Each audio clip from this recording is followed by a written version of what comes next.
So if you're just tuning in, you're listening to the music of Kenny and Hayden Miles, and they're here with the great band Leo and Chris Justice, Chris on bass and Leo on lead guitar. Band's name is Wayne Graham, and maybe a good starting point would be for you to tell us a little bit about these grandpas that you named the band after. You want to start us off there, Kenny? Yeah, sure. Wayne was my dad's dad, and he passed away when I was 2, but my earliest memory is of him. And he was just like, we still play a lot of the gear that he bought in pawn shops and stuff. Like, he just had a really good eye for musical instruments and really everything. He could fix anything. So yeah, that's partially where the musical side of the family, it starts with him and his relatives. And was he a musician too? Yes, he sort of dabbled in a wide variety of instruments, and loved listening to music, loved Don Williams, and that's why Hayden wrote the song Don Williams. We've never heard him sing, so my uncle gave me a 1/4-inch reel-to-reel machine a few years ago, and then another uncle gave us a bunch of old tapes that belonged to him. So Hayden especially, looked through them all trying to find his voice somewhere on them, and came up empty. So that's what the song was about, I think. Okay. And then Graham, I got to know him a little more. I spent a lot of time with him when I was a kid, and he was a gardener and had retired from the coal mines. He was in World War II, and just like lived off the land in a really graceful way, had a really easy sort of nature about him, and just a really cool person to have in my early life. Yeah. Hey, do you have anything to share about either of these grandpas that Kenny didn't already share? I never got to meet Wayne, actually. He passed away before I was born, but I do remember Papa Kenser staying up at my mom's. He passed away when I was 5, and was just having breakfast up there, and he would have eggs over very easy, like runny eggs. That's how I like it. Me too, and that's why I like him. It's like, I remember eating that way with him, and just runny eggs and toast. And, but those are some of my memories of Papa Cancer. I don't remember that much because I was very young, but Well, nice. Food associations are pretty strong. they are for me. Yeah. Well, with both of you on mic, can you all talk to us a little bit about Whitesburg? A lot of folks in the room are probably familiar with Whitesburg. It's a county seat, Lexington County seat. But maybe some listeners don't know about Whitesburg. It's a unique town. Yeah. I mean, it's really unlike any town that any of us could go to anyplace else. Well, that's a cool way to think about it. Yeah, I mean, I love Whitesburg, and just recently moved back there after spending a few years away.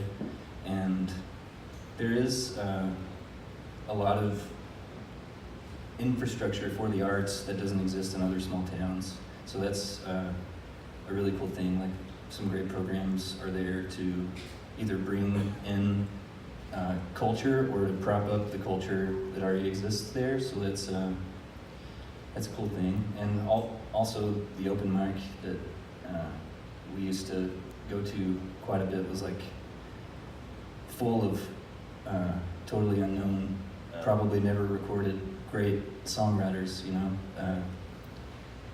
So it's sort of everyone's favorite pastime to play music or do something creative, you know. So it's like an easy place to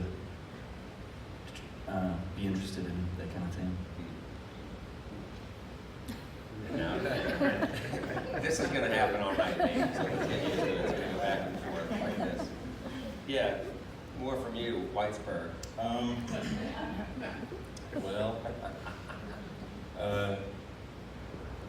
that's where all of our family's at. Let me ask you a question. Yeah, so mom and dad also from Letcher County? They are.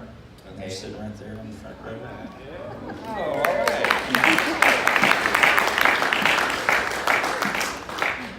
Nice to see you. If you'd been here a few weeks ago, I would have given your sons the wrong last name, which would have been even more embarrassing with you in the house. Yeah. So is Apple Shop? Does Apple Shop sort of drive all that cultural exchange and whatnot in Whitesburg, or has it spread out a little bit? I think it sort of exists in a few different forms there. The Apple Shop is probably the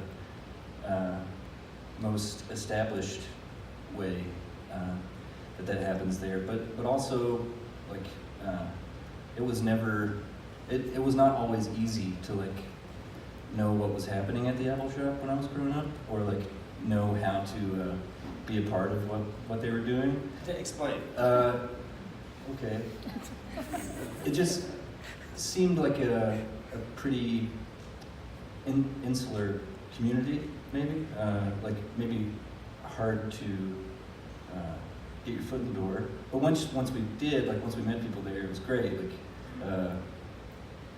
we've played a lot of shows there. I used to have a radio show on WMMT there, and that's the community radio aspect of it is really my favorite part.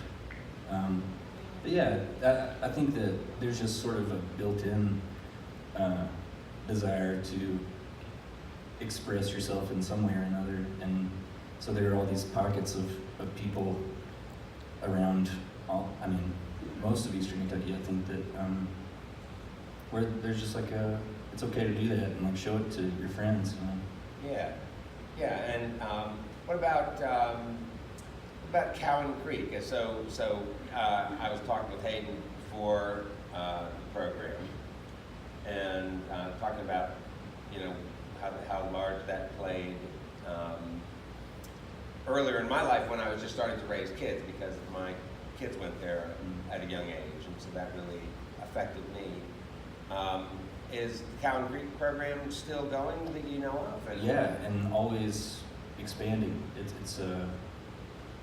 seem to bring in a lot of people from out of town every year, and have a pretty large number of kids within the community that have lessons every week. So they're always looking for more teachers. If anyone out there plays guitar, fiddle, or banjo, get with the Apple Shop and be an instructor for Cowan Creek. Well, cool. So, talk to us a little bit about how music started between the two of you. You all, earlier on in your lives, you played music together. How early in your life did you actually start to, I don't know, get together and say, hey, this is cool?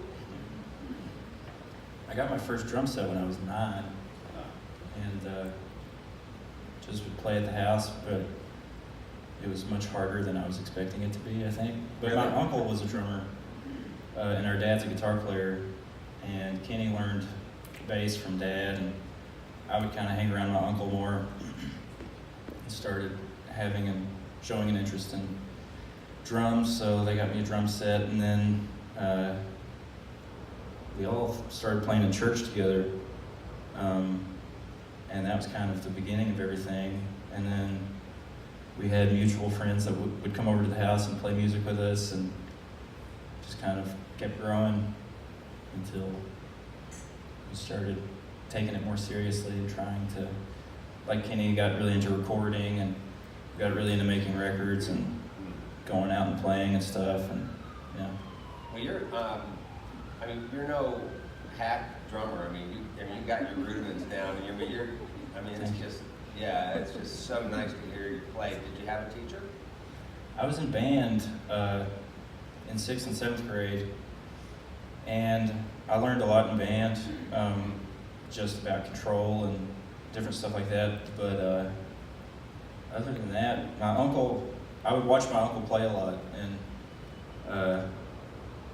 and I said for years that he was my teacher, or like I took lessons from my uncle, but I never really did. But Yeah. that was kind of, I never really had an instructor or anything. So what about your uncle's playing? Are you able to sort of express what it was about your uncle's playing that, I don't know, that shaped you?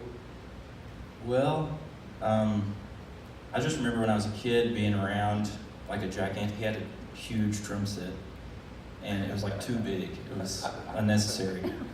But I remember just being around it, and I would tap stuff every once in a while. He was also left-handed, which just completely threw me off. But I don't really know. Actually, there was a moment, we have family that lives in Louisville, and one of our aunts, one of our cousins, had a drum set in his room, and I remember playing on that drum set when I was super little. I don't know how old I was, but it was pretty much just like "We Will Rock You,"